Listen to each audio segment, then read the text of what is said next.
Merhaba sevgili dostlar. Hepimiz hoş geldik. Dün yayınlarımız öğretmenler üzerineydi. Bugün de şimdi ve an diyeceğiz. Şimdi ve an konusunda e, yeni bakış açılarını, yeni perspektiften e, yeni tat ve lezzetleri dinlemek isteyen dostlarla birlikte bugünkü bu yayınımızı birlikte yapıyor olacağız. Evet. Ben de şimdi şöyle bakıyorum. Çıkmış mıyız? Hemen sizi... Evet. Tamam. Hem de sizlerden gelecek çeşitli sorularla da konuyu canlandırarak ilerleyeceğiz. Bir miktar böyle bunu karşılıklı da sohbetleşeceğiz. Yani sizlerin böyle an içindeki konuları, yorumlarıyla da açacağım konuyu. Sizlerin ne kadar hani böyle derler ya, ellerimizi ne kadar çok güzel açarsak o kadar doldurulacak gibi bakalım. Şimdi diyeceksiniz ki sevgili dostlar, şimdi ve an aynı değil mi? Hatırlatmalarımız var. Şimdi katıl butonu üyelerimize 2 Aralık'ta namaz bilgisiyle ilgili bir çalışmamız var. Burada açacağız.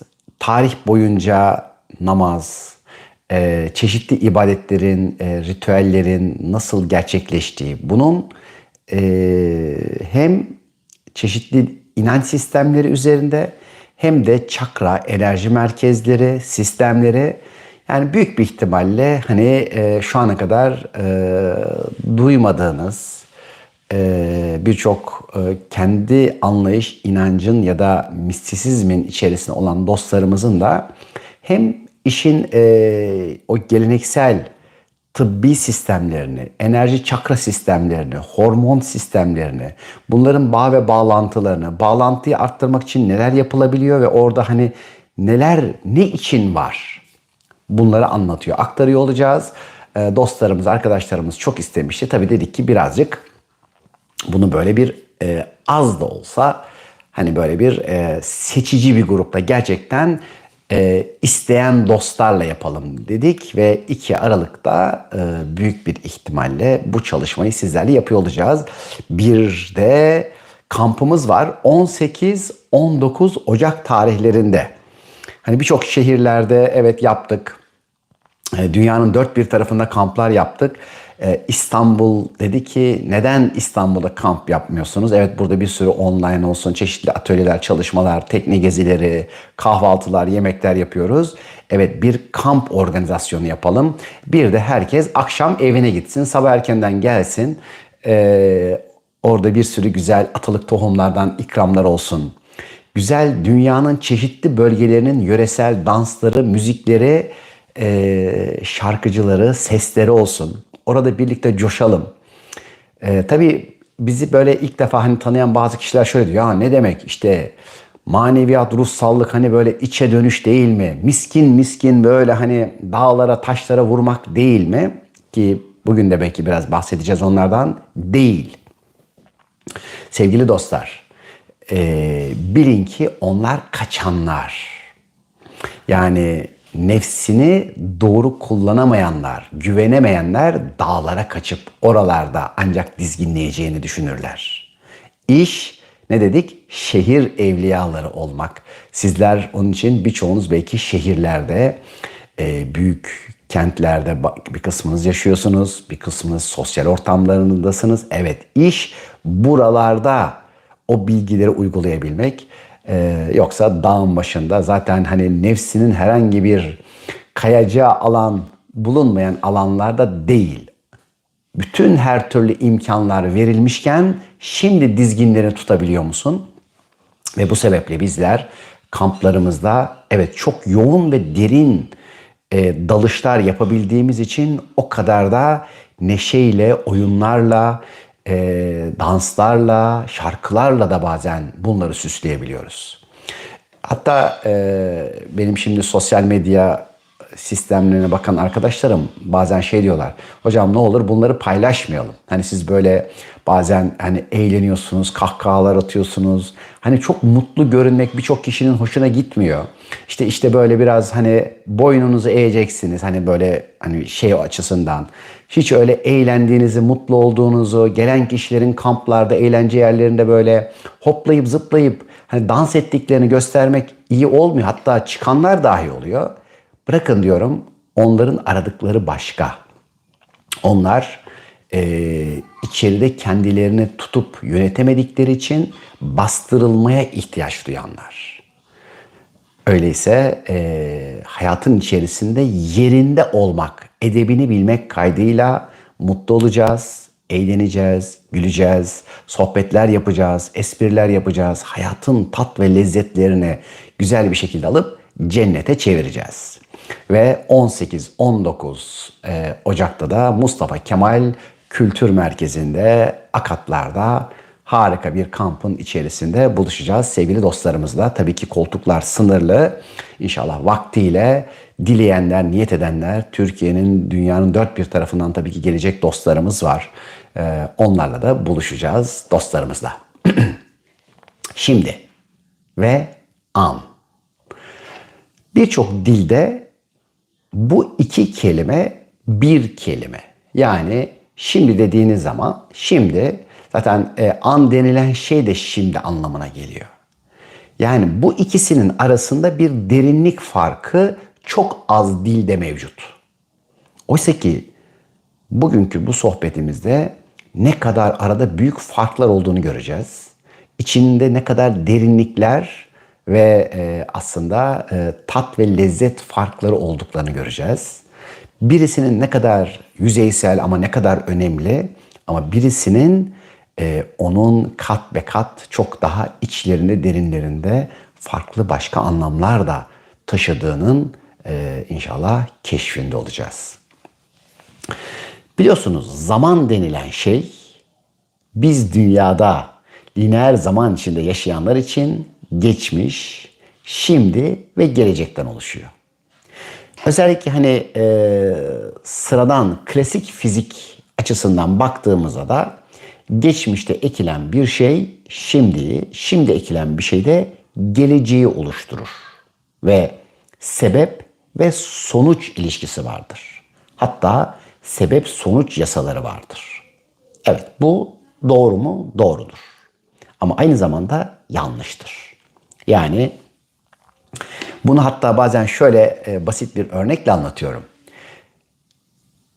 Çok eski zamanlarda mağara devrinde yaşayan insanlar çocuğu annenin, dişinin, kadının, yani geçmişin yarattığını düşünüyorlarmış.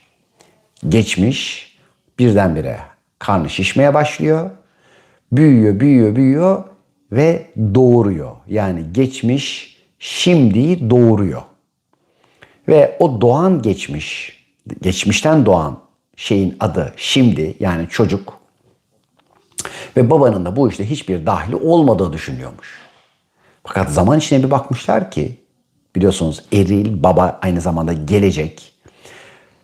Baba olmadan, yani baba gelip de dişiyi, kadını, geçmişi döllemeden şimdi oluşmuyor. Bu şimdi çok önemli bir yasanın açılımı. Öyleyse gelecek gelip geçmişi döllediğinde ancak şimdi oluşabiliyor. Bu daha şimdi sevgili dostlar. An değil. Ana geleceğiz. Peki birçoğumuzun bu düşündüğü, algıladığı, yani her şeyin geçmişten buraya doğru geldiği haline, zannına ya da düşüncesine ya da tanık oluyoruz. Yani bugün bir şey ekiyorsun ve bir bakıyorsun ki gelecekte bu oluşuyor. Acaba böyle mi? Değil diyeceğiz. Peki gelecekte neyin hayali sana geçmişte onu ektiriyor? Basit bir soru.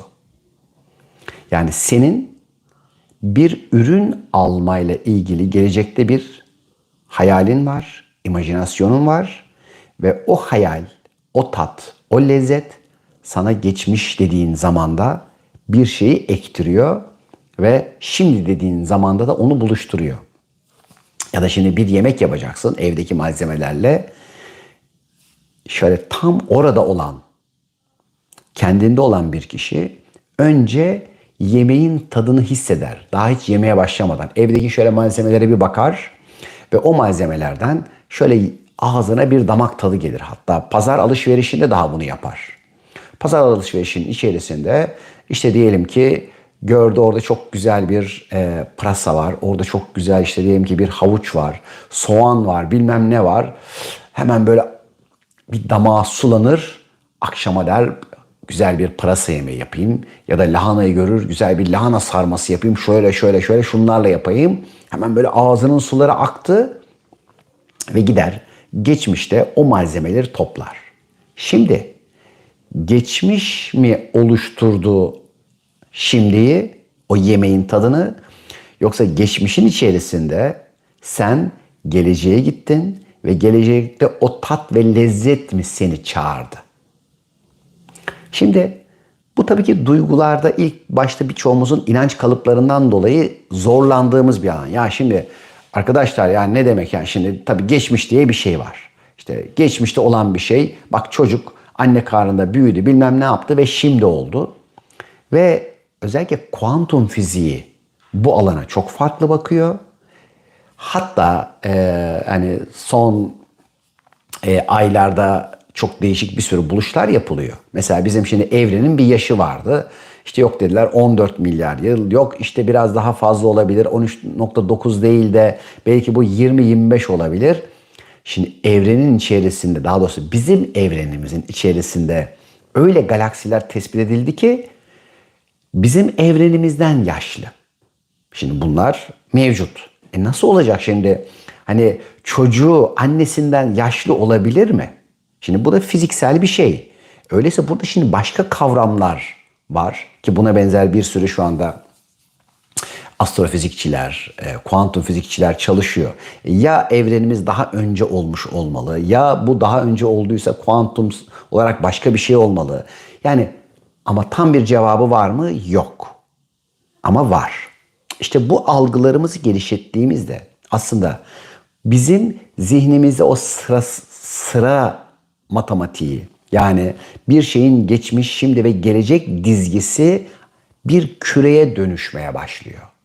Biz illa hayır düz bir çizgidir, ben dümdüz olacağım, dümdüz anlayacağım dünyayı, dünya düzdür diyenler, bir de bakıyoruz ki bunun bir küreliği var. Daire de değil, küreliği var. Ve bu kürenin içerisine, küresel zamanın içerisine girdiğimiz zaman bu sefer her şey aslında bir taraftan o kürenin içerisinde geçmişin, geleceğin, birçok kavramın hangi zamanda başlayıp bittiğinin, hangisinin önce, hangisinin sonra olduğunun tam tespit edilemeyeceği bir duruma geliyor. Bu işin bir miktar teorik fizik ve kuantum fiziği açısından bakış tarzı. Şimdi diğer taraftan bizim hal olarak hissettiğimiz bazı durumlar var. Bazen birini bekliyorsun. Beklerken zaman çok değişik bir şekilde çok uzayabiliyor. Ama bir yere yetişeceksin, kısalabiliyor. Ve bazen bir şeyi bekleyecek, bir yere yetişeceksin. Allah, yani olmadık şekilde zaman başka bir hale giriyor. Yani beklerken ve yetişirkenki zaman arasında hissediş farkları var. Peki sizce 10 yıl önceki bir gün ile şu andaki bir gün aynı sürede mi? Evet diyeceksiniz, yani 24 saat. Peki 24 saati biz 10 yıl önce, 5 yıl önce, 2020 öncesi, 2019 öncesi benzer şekillerde mi yaşıyorduk? Yoksa bir değişiklik var mı? Peki rüyalarımızın içerisinde şimdi diyelim ki o 3-4 saniyede gördüğümüz bir rüya, yani yılları görüyorsun, seneler geçiyor. Sanki böyle hop bir yerden bir yere ya da rüyadan rüyaya atlayıp ya bu gece diyorsun ne kadar çok rüyalardan geçtim diyorsun. Bak birçok arkadaşta önceden tattığım bildiğim şeyi şimdi yeniden oluşturmak gibi. Evet, doğru söylüyor arkadaşlarımız, dostlarımız da yazılarıyla katılsın. Ne diyor Pınar Akdeniz? Çok hızlandı her şey. Peki her şeyin hızlanması, her şey mi hızlanıyor, zaman mı hızlanıyor? Şimdi diyelim ki zaman bir nehir gibi akıyor ve nehir gibi akarken ne zaman hızlanır ve hızlanıldığı hissedilir? Şimdi iki tane yasa vardır burada. Bir tanesi, şimdi birçok yerden beslenen enerjiler, bilgiler, frekanslar gelerek debisi artar bu derinin. Diğeri de bu sıkışır. Yani aktığı yer daralır. Daraldığı yerde çok daha hızlı akar. Şimdi öyleyse bizim zamanımız da daraldığında ya da farklı yerlerden beslenen enerjilerde aynı bir nehir gibi çok daha hızlı hissedilir olur. Bu işin zaman tarafıdır. Evet, zaman hızlanıyor ve evet, bak şimdi Malatya'da deprem olmuş. Geçmiş olsun Malatyalı dostlarımıza. Benim de baba tarafım Malatyalı. Allah oradaki dostlarımıza yardımcı olsun. Şimdi tabii ki şu var ki bu bazen o kadar sıkışır ki bu sefer çok hızlı bir akış olur. Peki her şeyin ışık olduğu bir kainatta yaşıyorsak, boşluğun içinde bütün maddeler, her bir durum bir ışık şekliyle hareket ediyorsa ve bu ışığı biz sıkıştırıp açtıkça zaman da hızlanıp yavaşlayabiliyorsa ve bu şimdi sadece sıradan yani lineer bir çizgi olarak değil bir de küresel olarak böyle oluyorsa. Evet, bakın ne kadar güzel söylüyor dostlarımız. 2020'den sonra nasıl geçiyor anlamıyoruz. Bununla ilgili 2019 yılında bizim bir videomuz var. Ne diyor? Yeni bir dönem başlıyor. Hayatı okumayı hani bilenlerin, bunu yapabilenlerin çok çok ilerleyeceği, çok fark edişlerle çok gelişeceği ama okuyamayanların da anlayamayıp kızıp öfkeleneceği bir dönem başlıyor diye konunun adı neydi bilmiyorum tam olarak. Hayatın ritmiyle buluş olabilir ya da işte böyle bir ismi olabilir. 2019 senesinde bununla ilgili videomuzu seyrettiğinizde göreceksiniz. Şimdi öyleyse bizler de bir taraftan kendimizi sıkıştırdığımız, duygu, zihin olarak sıkıştırdığımız yerlerde olumsuz olarak bu zaman hızlanmasını izliyoruz.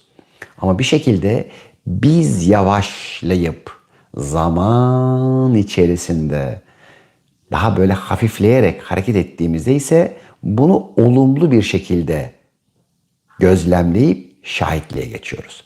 Buradaki yavaşlıktan kastımız her şeyin yerinde ve vaktiyle olduğunun eminliğinin sakinliği. Evet, depremin haberi gelmiş 4.1. Tabii ki hiçbir şey tesadüfen olmuyor, hiçbir şey boş yere olmuyor. Yani ne o bölgede ne bizim şu andaki şahitliğimiz her birinin bir sebebi var. Bunlarla ilgili de tabii ki aktarımlar yaptık. Şimdi mesela Nur diyor ki ben diyor geçmişimi bırakamadım, alamıyorum. Şimdi diyor Akatlara yani bizim bu 18-19'da yapacağımız kampa gelsek faydası olur mu diyor. Burada özellikle zaman, şimdi mesela biz burada bir bilgi aktarımı yapıyoruz. Fakat kamplarımızda bilgiyi deneyime dönüştürme çalışmaları yapıyoruz. Yani bazı atölyelerimize katılan dostlarımız, arkadaşlarımız da hani şimdi neden bir tane atölye aldıklarında ha dur onu da yapayım bunu da yapayım ya da şimdi bizim kamplarımız hani satışa çıktığında neden bir sürü insanlar kapış kapış illa ben geleceğim hani bu fırsatı yakalayayım diyor. Çünkü orada bir dönüşümün içine giriliyor. İş sadece bilmek değil, bu anlatılanların, aktarılanların halini yaşamak, bunu deneyime aktarmak. Ve işte şimdi birçok yerde şimdi biliyorsunuz ki hani bazı kelimeler, kavramlar kullanılıyor. Hani anda kalın, Allah korusun diyorum yani. Bu kalmak, durmak, hani bir yerde kala kalmak, enerjilerinizden sıyrılın. Birisi diyorsa ki yani aman anda kalın çocuklar bilmem ne yapın, konuyu kavramamış, ifade bilgisini ya da hani bizim biliyorsunuz ifade tamiratçılığı atölyelerimizden ya da kelam bilginliği çalışmalarından geçmemiş dostlar, onları hemen hatırlatın. Şimdi anda kalmak ne? Herhangi bir zamanın içerisinde bir şimdiye girersin. Ve o şimdinin içerisinde, şimdi dediğin zamanın içerisinde sağa sola bakarken orada olursun ve orada kalırsın. Ve orada kaldığında o kalışın bir zaman hapsi yaratır. Ve sen bir anda kaldığın için o kaldığın anın adı anı olur. An değil. Bakın Türkçe'de ne kadar güzel. Oysa ki anda sadece olunur. Bizler anda olabilmek için şimdi de nasıl olunur onu anlamak, hatırlamak durumundayız.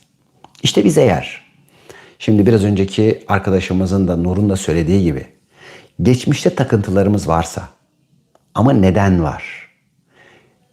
Geçmişte çözemediğimiz travmalarımız varsa ama neden var?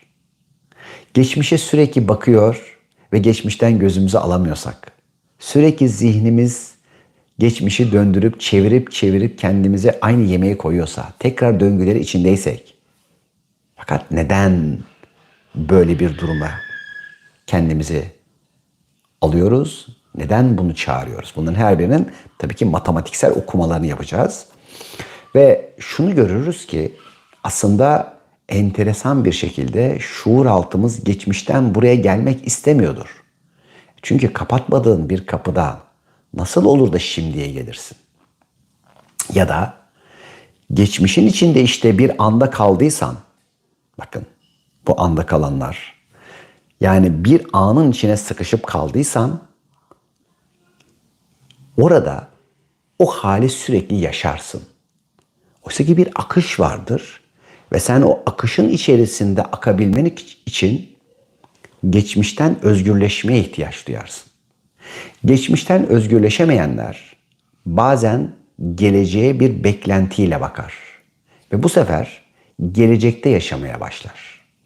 Bu gelecekte yaşayan dostlarımız, arkadaşlarımız bu sefer o beklentilerini aceleciliklerle geçmişte oyalanıp yatay duruma geçtikleri için de bir şekilde buraya gelemeyerek ve buradan kaçarak tezahür ederler. Hayatlarını bu şekilde yaşarlar.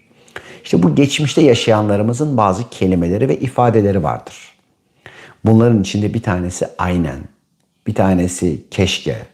İşte o tekrar döngüsü yaratacak birçok kelime, geçmiş çağrısı ve geçmişten bahsederken geçmişi tekrar ve tekrar yaşama ihtiyacı kişiyi geçmişe çıpalayan ve bağlayan şeylerdir. Ve şimdi bununla ilgili de 22 Aralık'ta bir atölye çalışmamız var. Köklenerek yükselme çalışması. Diyeceğiz ki bu sefer bir ağacı ne kadar köklersen, kökleri ne kadar güçlü bir şekilde toprağın içerisine giderse o kadar güzel bir şekilde dalları göğe doğru yükselir diyeceğiz.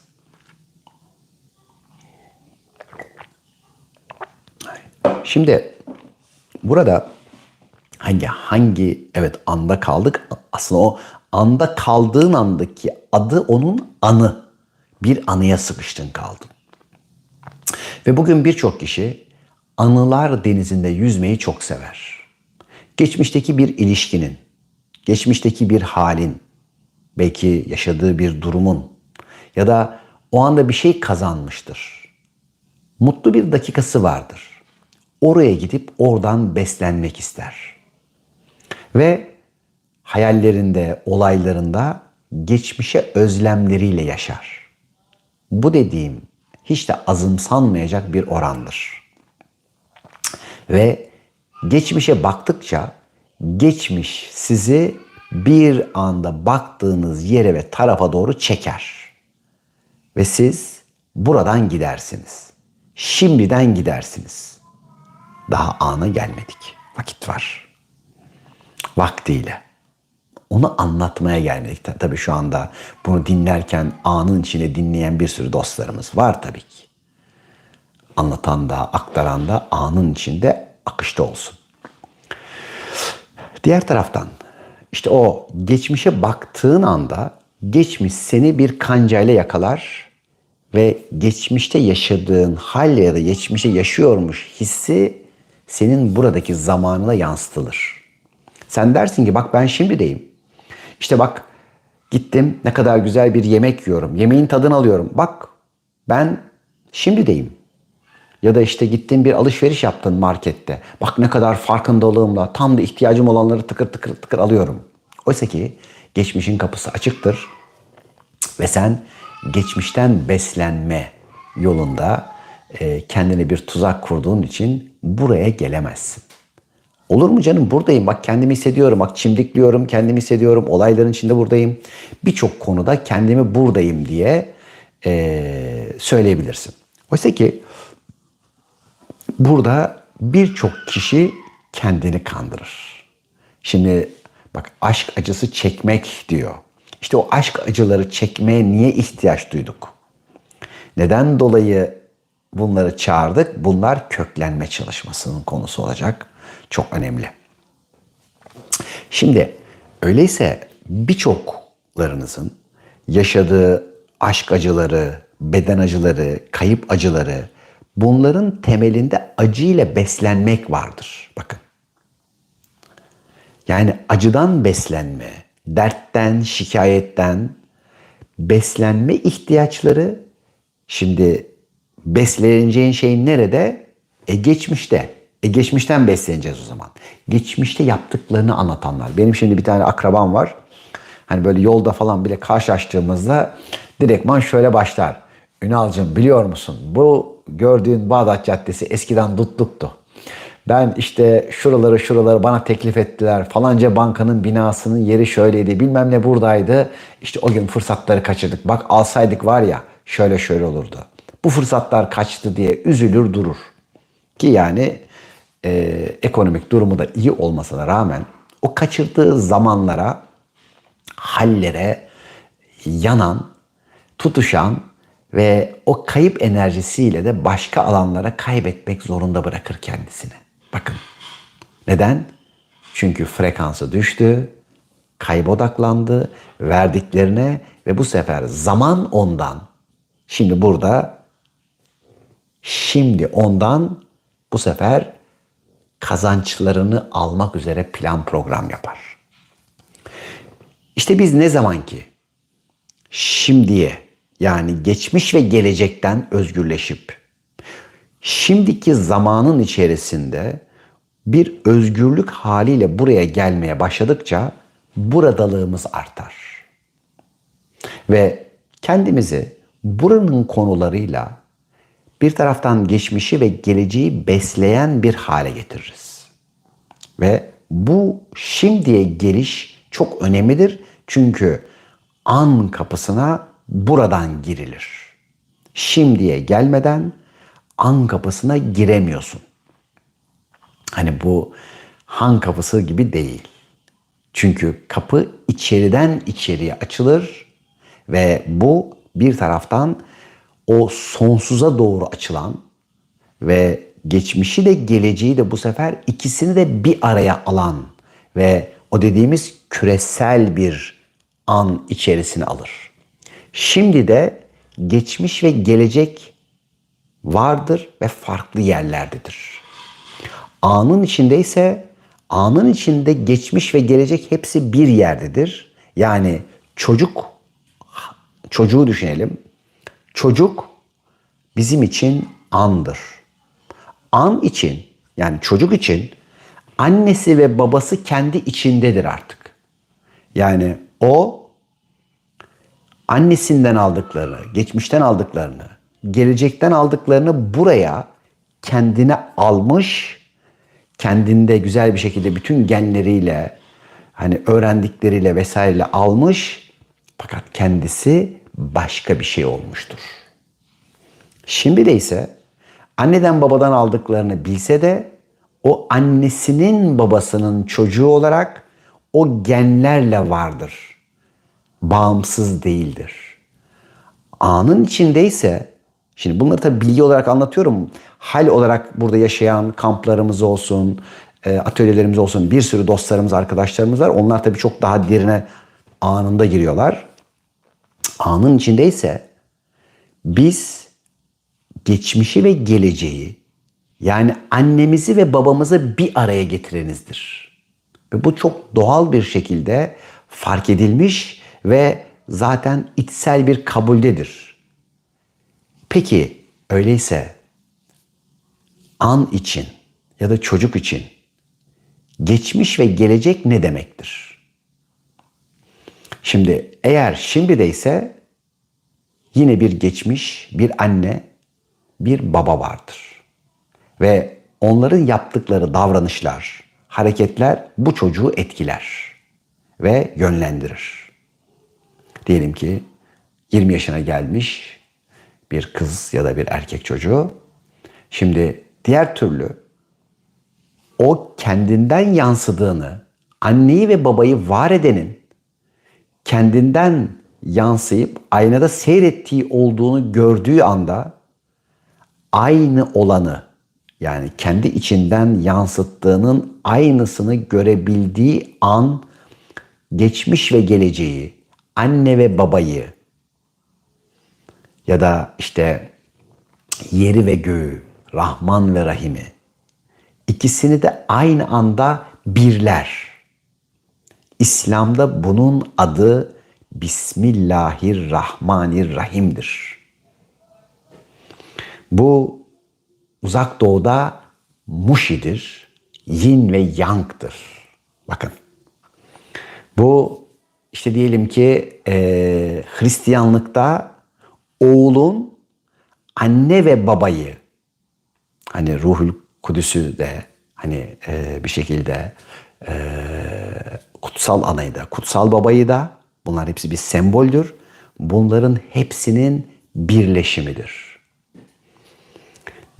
Diyelim ki Şaman'da ya da eski Türk dinlerinde yerin ve göğün birleşip bir anda hepsinin insana hizmet etmesidir, hizmetidir.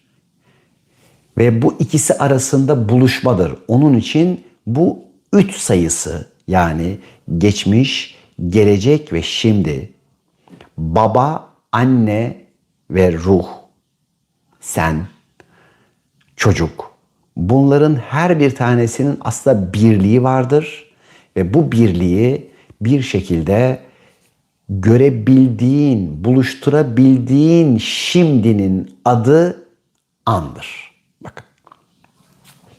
Şimdi Emine diyor ki mesela, ben diyor işlerimi diyor zamanında bitiremiyorum. Zaman daralıyor diyor. Bunun sebebi bu değil. Sadece zamanın daralması değil Emine. Burada bizlerin eğer bir şeye yetişemiyorsak, yetiştiremiyorsak, işte Rahman olanla, baba ile arayı yeteri kadar iyileştirmemiş olmamız vardır. Şimdi Emine gibi dostlarımız onun için birçoğu zaman uzak gözlüğü kullandı. Gözleri uzağı görmemeye başladı. Birçokları evde zaman daralmaları ve yetiştirememek, bir şeyi yetiştirememek diye zamanla kavga etmeye başladı. Onun için zaman babadır. Bakın. Şimdi evet, zaman babadır ve burada zamanla barışmayan erille babayla barışamaz. Fakat zamanın içerisinde şimdi ne dedik? Bu üçlü var. Tabii bu daha evvelden, Hristiyanlıktan daha evvelden Mısır'da var biliyorsunuz. Isis, Osiris ve Horus olarak var. Yani gidin 5000 sene evvel, hatta 6000 sene evvel neredeyse Hint'te var, Vedalar'da var. Ve tarih boyunca Hani orada da işte dişil tanrı, eril tanrı ve onların çocukları orada da var. Gidin Krishna'ya. Krishna'da yine benzer bir durum var. İşte diyelim ki bir kralın karısı kutsal ana, aynı Meryem ana gibi kutsal ana var. Bir tane orada diyelim ki bir kuş gelip de annesinin gözlerinden ışığı verip de onu hamile bırakır ve Krishna doğar. Orada da aynı bilgi var. Öyleyse bunların her bir tanesi bize zamanı anlatan ezoterik bilgilerdir. Fakat dedik ya, birçoğunda anlatılan geçmiş, gelecek ve şimdidir. Oysa ki sizler geçmiş, gelecek ve şimdiyi bir küre gibi toplayarak, şimdi önce bilgide bunu yapıyoruz, toplayarak, şimdi ben bu topu nasıl hal ederim? İşte bizim Anadolu evliyaları, hani Horasan evliyaları, bunlar bize bu an bilgilerini anlatmışlardır. Evet, kutsal kitaplarda birçok bilgi anlatılmıştır ama hal eyleyebilmek için Yunus 40 yıl odun taşımıştır. Ve bu sefer bu farkındalığıyla birlikte hani söylediği cümleler dikkat ederseniz ne kadar incedir. Yani o etek kemiğe bürünüp Yunus diye görünen geçmişi, geleceği ve şimdiyi birleştiren bir haldir. Eti kemiği, ruhu bu sefer bedende birleştirir. Peki insan nedir? İnsan da bir taraftan maddeyi, geçmişi, bir taraftan geleceği, ruhu insan olarak, insan varlığında, bedeninde birleştirip insan diye görünen şimdidir. Peki an nedir? İşte o da bende bir ben var, benden içeri olandır. Şimdi bu da işin Yunusçesi. Bakın. Yani her bir aslında değerli öğretmenimiz, değerli belki fayda rehberlerimiz, vazifelilerimiz bize kendi dillerinde bunları anlatıp aktaranlardır. Bize düşen görev ise bunları şimdi hatırlayıp nasıl hayatımda kullanırım? Şimdi bu bilgi benim nerede, ne işime yarar? Yani diyelim ki şimdi arkadaşımız biraz önce anlatıyor. İşte diyor ki bak diyor benim diyor şimdi konuşmam diyor çok yavaş diyor. Şimdi ne yapmış? Yani içeride kendini çok yavaşlatmış. Beyin, zihin yavaşlamış diyor. Şimdi neden dolayı buna ihtiyaç duydu? Şimdi bir taraf çok hızlıysa bir şeyler çok yavaşlar. Bir yerleri çok yavaşlatırsanız bir şeyler çok hızlanır. Oysa ki bu seçimi yapan tarafınız bu dünyada ne işinize yarayacak? Koşuşturan, acele eden, zamanı değiştirebileceğini, yavaşlatıp hızlandıracağını zanneden taraflardan önce geri çekiliriz. Bu nedir? Babayla kavgayı bırakmaktır. Babayı yönetmeyi bırak. Rahman'ı yönetmeyi bırak. Haşa Allah'a akıl öğretmeyi bırak yani. Bu önce bizim zamanın akışıyla dostluğumuzu ve onunla uyumumuzu getirir. Peki anneyi, maddeyi, dünyayı yönetebilir misin? Yönetebilirsin. Ama nasıl? Bir, onu değiştiremezsin. Anneni değiştiremezsin. Geçmişini değiştiremezsin. Yani maddeyi yok edemezsin. Yoktan da var edemezsin. Bak kanunları, kuralları koyduk. Ha şimdi onun yapısını birçok şeye dönüştürebilme hakkın vardır. Birçok ona şekil verebilme hakkın vardır. Annene bir sürü güzel ciciler, kıyafetler alabilirsin. Ona çok güzel sevgi sözcükleriyle, güzel haller, tatlar, lezzetler, geçmişine, dişine, karına ya da kız kardeşine ya da kadınsan kendi bedenine, dişine, dişiliğine güzel bir şekilde akabilirsin. Bunlar onu besler ve iyileşmesine sebep olur. Diğer taraftan ne dedik? Geçmişi değiştirebilme hakkına sahip değilsin. Yani ne anneni ne babanı, ne Rahman'ın ne Rahim'i senin herhangi bir şekilde değiştirme ya da ona müdahale etme şansın ve hakkın bulunmamaktadır. Peki biz şimdi de o zaman ne geçmişi ne de geleceği değiştiremiyorsak ne yapıyoruz? Ne işimiz var?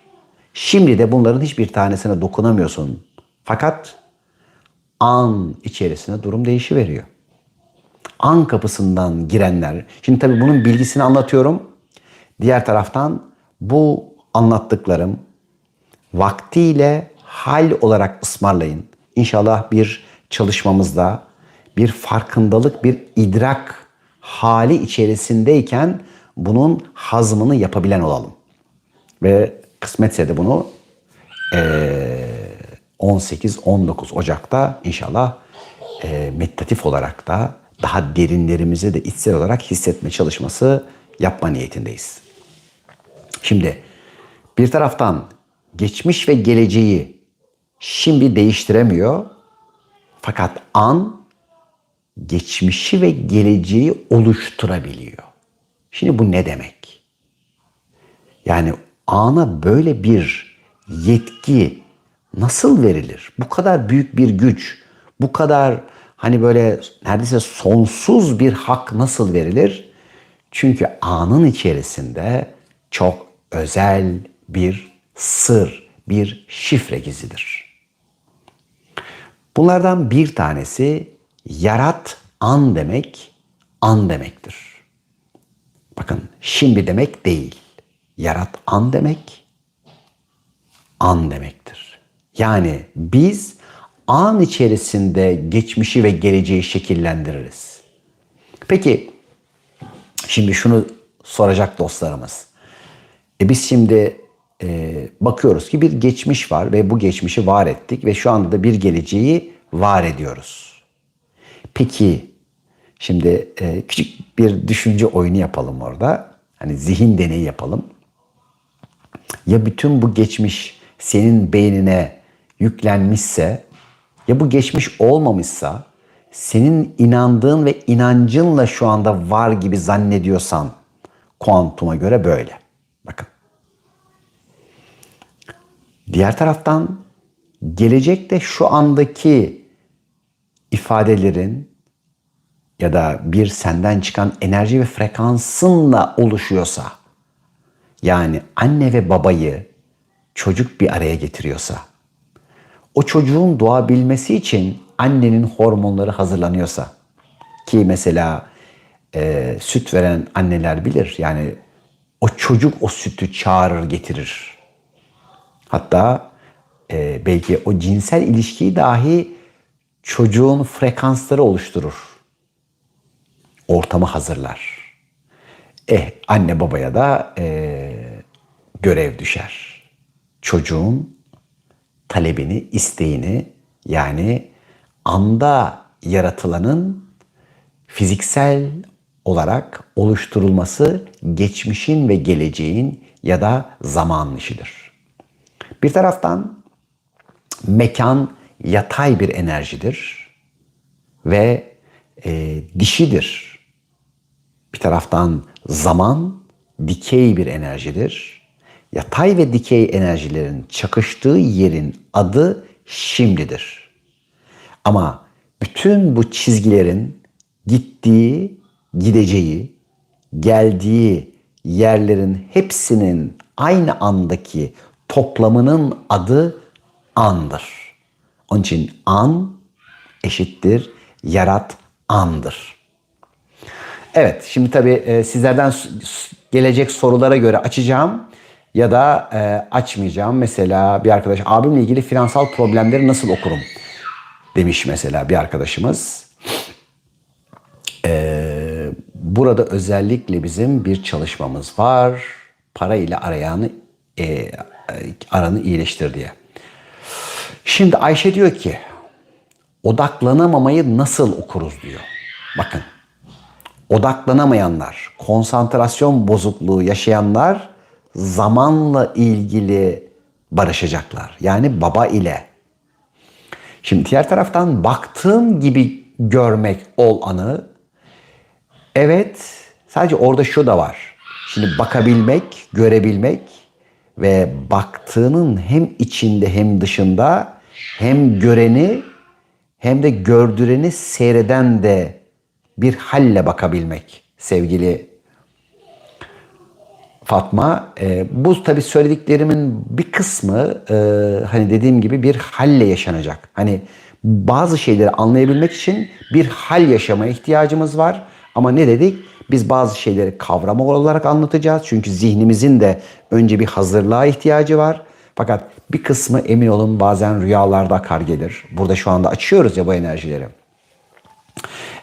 Bir kısmı işte bir bakarsın güzel bir çalışmada, bir kampta önüne serilir. Bir yerden duyurulu verilir. Bir bakarsın çocuğun gelmiş bir şey söyler sana. O anda onu hissedersin. Evet, şimdi katılım serbest. Sizlerin buradan soracakları soruları ya da paylaşımlarınıza göre konuyu açacağım. Ama dediğim gibi eğer derin sorular olursa açarım. Yoksa da zaten bayağı derinleşmiş sayarız. Güzel bir şekilde devam ederiz. Şimdi genel olarak toplayacak olursak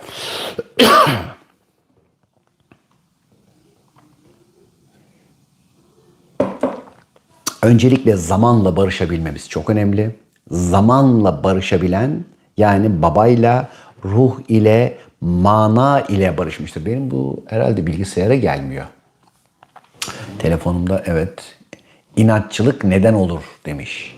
İnatçılar köklenemeyenlerdir.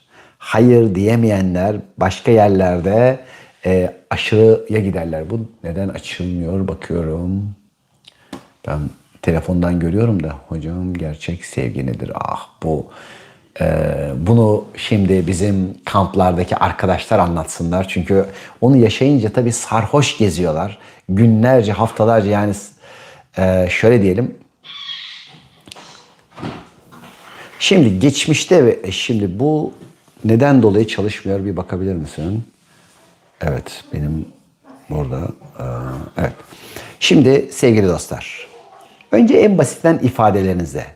Şimdi geçmişte sizi çağıran ifadeleriniz eğer hani biraz önce söylediğim gibi sürekli aynen diyorsanız bir şeyi tekrarlıyorsanız bunlar evet şimdi geldi. Bunların her bir tanesi sizi ne yapar? Adım adım geçmişe daha fazla çıpalar. Ama bunun da tabii her birinin bir faydası vardır. Mesela ne demiş? Evdeki saatler. Eğer evdeki saatin durmuşsa geçmiştesin. Bir şeyin akmasını istemiyorsun ve geçmişe takıldığın yerden buraya gelmek istemiyorsundur sevgili dostumuz. Şimdi an kapısından geçmeyi demiş sürekli hale getirebilir miyiz? Şimdi aslında bu bir hal zaten. Bir insan aslında andan hani diyor ya ana girebilir miyiz? Ana giriş diye bir şey yok. Her birimiz zaten yaratılış itibariyle anın içindeyiz. Bizler andan büyük bir gayretle çıkan hani kan döküp nifak çıkartacak insan türüyüz. Burada en önemli şeylerden bir tanesi biraz sonraya doğmak için şu andan çıkanlar. Mesela şu anda diyelim ki dinliyor. Dur hemen şunu yazayım diyor mesela.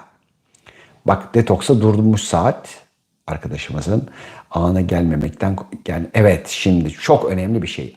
Birçoğumuz ana gelmekten korkar ve kaçarız.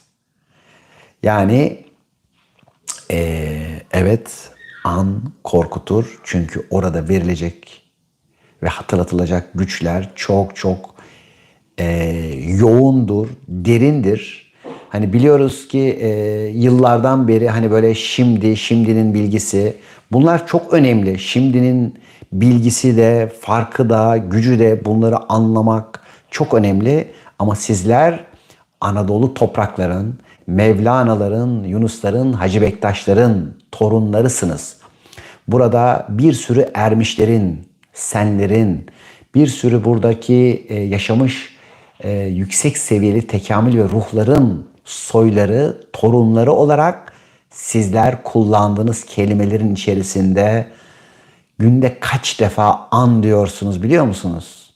Yapan, gelen, giden, hepsi bakın an, varan, değil mi? All an. Bizim kullandığımız kelimelerin her birinin içinde zaten anın içerisine davetliyiz. İçerisinde olmaya davetliyiz. Sadece buradalığı bir kere hissedip o tadı damağınıza almanız önemli. Bununla ilgili tabii ki enerji merkezlerinin çalışması, çakraların doğru ve düzenli bir şekilde hani olması, yani bir sürü eğitim, yani düşün, yani Yunus 40 yıl odun taşıdı dedik. Hani Mevlana'yı yakan ateşlerin haddi hesabı yok. Bir saniye öyle bir ateş yakıyor ki 7 cilt Mesnevi yazıyor. Öyleyse her birimiz öncelikle açacağız, niyet edeceğiz. Hayatın güzelliklerini ve tatlarını alabilmek üzere önce bir yola çıkacağız. Yolda olan dilediğiyle buluşur. Ama tembellik eden, kendinden korkan, kaçan, erteleyenler ertelenirler. Onun için evet diyeceğiz. Bu bir fırsat, yakalayalım. Şu anda duyduk. Vardır bunun bir sebebi. Hadi gel şimdi. Nedir bu yani? Şimdi bugüne kadar hep bak şimdi bilmem ne dedik. Bunların hepsi aynı şey diyorduk. Bak burada bir şeyler diyorlar. Ya acaba doğru mu? Gel bakalım biraz daha açalım. Acaba bu işin bir derini var mı? Şimdi burada şu anda bizim kaç ayrı kademe bizlerden ders alan farklı dostlarımız var. Yani her birinin algılaması, anlayışı, kendi aldığı, fark ettiği derslere göre. Şimdi bizler de o zaman bir yola çıkacağız. Özellikle içsel öğreticilik yoluna çıkacağız. Yani içimizin bizi besleyeceği, içten besleneceğimiz.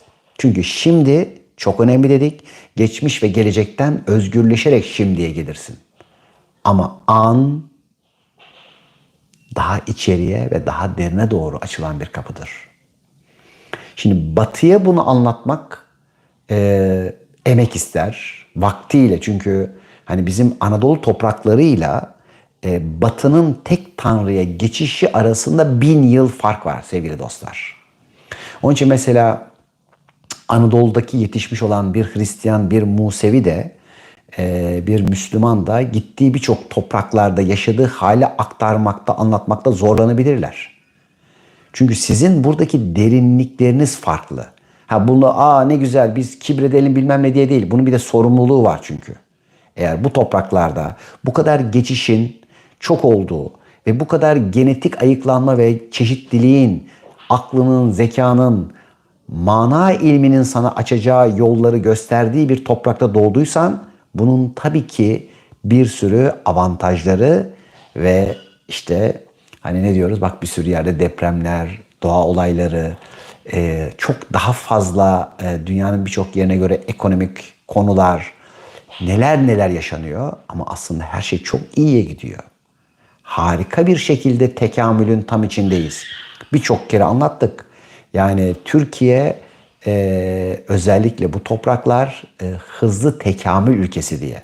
Yani iş sadece dünyaya gelip de lay lay lom yapmak, hayatı böyle çok tatlı, lezzetli, işte hani böyle keyif alarak yaşamak değil. İkisi birden.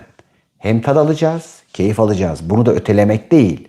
Ama buraya bir görevle geldik. Bu görevin de hatırlanmasıyla bu hayatın, bu dünyanın da hakkını vermek ve bu dünyada sunulan güzellikleri ve tatları da alabilmek için burada olacağız. Ruhu erili neden içeri alamayız bu ana kadar demiş.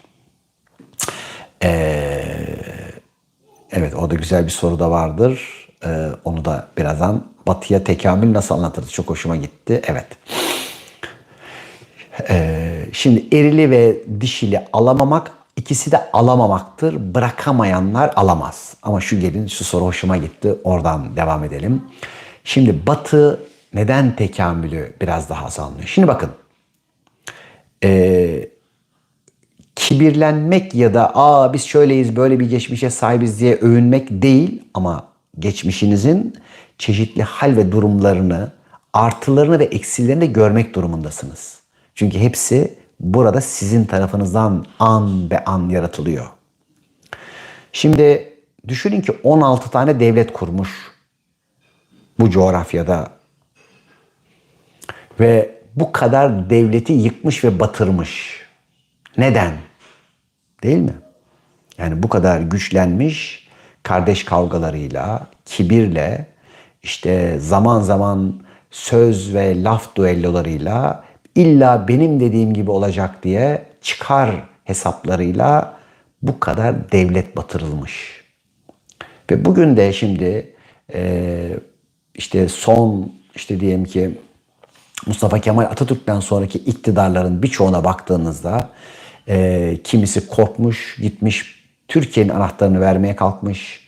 İşte kimisi birçok anlaşmalarla tarımı, tohumu, zenginliklerimizi, kimisi bütün para getirecek kazancımız olan hani kamu kuruluşlarını satmış. Kimisi gelmiş uçak fabrikalarını, tren fabrikalarını, hani şeker fabrikalarını, hani Sümer Bankı'ndan bilmem nelerine kadar bunları satmış. Şimdi baktığımızda bunlar bizden, senden, benden öte değil. Bak yapmışlar, bunlara kızalım, bilmem ne yapalım değil. Şimdi ben ne yapıyorum ki böyle bir geçmişe sahibim? Neden dolayı böyle bir geçmiş olan ülkedeyim? Osmanlı'nın, şimdi bir bakıyorsun, mesela dans icat edildiğinde sadece Fransa kralına Kanuni Sultan Süleyman bir nota yolluyor. Buradan dansı yasaklatıyor kendi döneminde.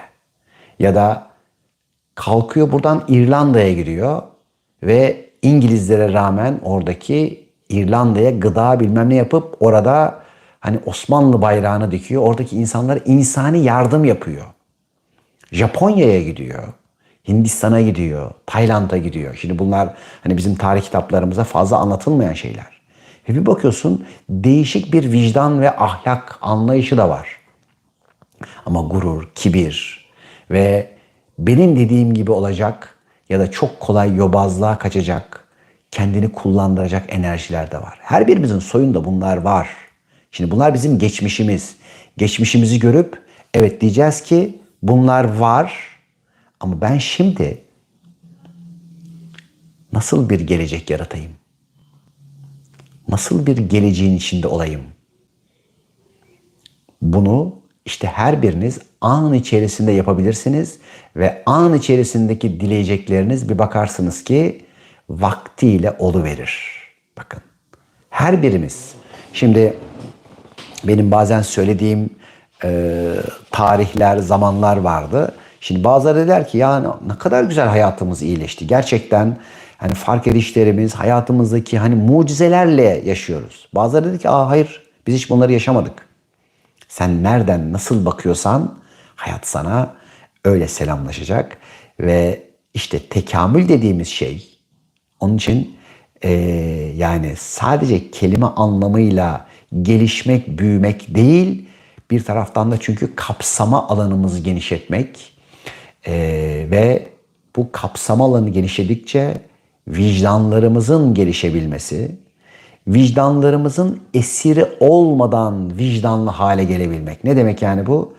Acıyarak değil, hakka teslim ederek, haklının yanında ama acıyarak değil, müdahale ederek değil, tam da merkezinde olabilmeyi öğrenebilme yoludur. Tekamül yolu.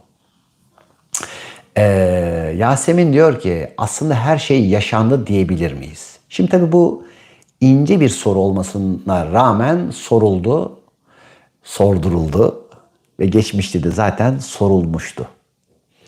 Şimdi sevgili dostlar, evet bizler bir halimizle eğer zaman küre şeklindeyse zaten olmuş olanı yaşayan taraflarız.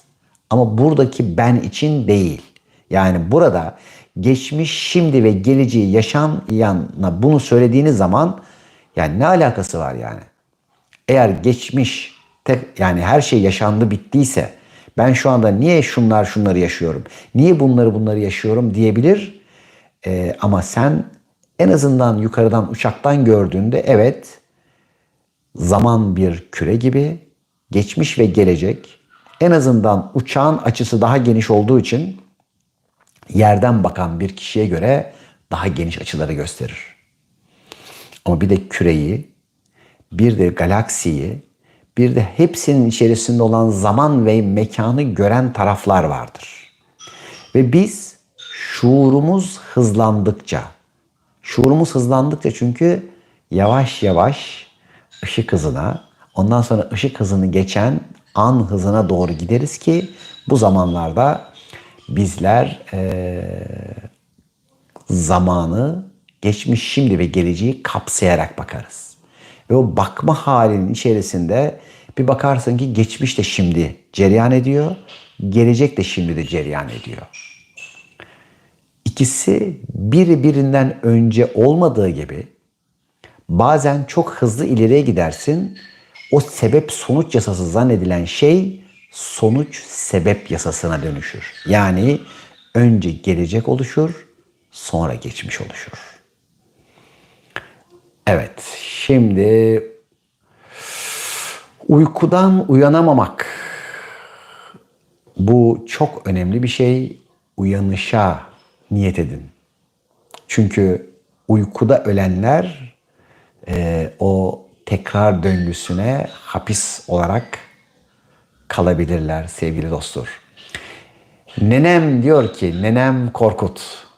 Ne kadar güzel. Bizler spiritüel daimler, yaşayan varlıklar değil, insan deneyimi yaşayan spiritüel varlıklarız. Gurdjieff bunu açarım. Evet, şimdi şöyle bakın. Bizler evet şu anda insanız. Ama sadece bu insan görünümlerin içinde insanlar değil, çok daha geri ve daha ileri varlıklar da bu bedenin içerisinde şu anda yaşamaktadırlar. Diğer taraftan biz burada belirli bir sınıra kadar bu bedenin içinde belli bilgileri alıp toplayabiliriz ama bu dahi bizim burası için sonsuz bilgilerdir. Bakın. Ama o sonsuz bilgileri topladığımıza dahi evrendeki sonsuz çiçek bahçesinin içinden bir demet çiçek alırız Mevlana'ya göre. Öyleyse bu sonsuzluğun içerisinde önce biz zamandan ve mekandan özgürleşerek buraya kendiliğinden gelebilmeye nasıl geliriz sorusunun cevabını bulmalıyız. Bir kelime, söze bu bana ne anlatıyor gözüyle bakmaya çok güzel. Evet bakın yani hayat size her an bir şey anlatıyor ve bu ne anlatıyor? Yani bu yaşadıkların an be an seninle konuşuyor. Öyleyse senden yansıyanlar an be an sana seni anlatıyor. Ama geçmişin de sana seni anlatıyor. Onun için geçmişi değiştirmek isteyenler bugünü bulamazlar. Çünkü o geçmiş değişirse senin bugün o geçmişteki seni görüp oradaki eksik ve hataları fark eden sen de silinir gider. Onun için geçmişle barışabilmek, anneyle barışabilmek, helalleşebilmek, bununla ilgili çalışmamız var biliyorsunuz. Bu çok önemlidir. Zamanımız herhalde tamamlanmış mıdır? Evet, 1 saatimiz dolmuş. Vaktiyle yine yeni güzelliklerde buluşalım. Kampımızda olabilmek için vaktiyle eyleme geçin. Her türlü ertelemeden uzak, vaktiyle ilerleyen, an içerisinde geçmiş ve geleceği buluşturan olabilmek üzere açın, içerisi içeriden içeriye ve dışarıya aksın. Ve hatırlayalım ki içten gelmeyen içe giremez. Hoşça kalın.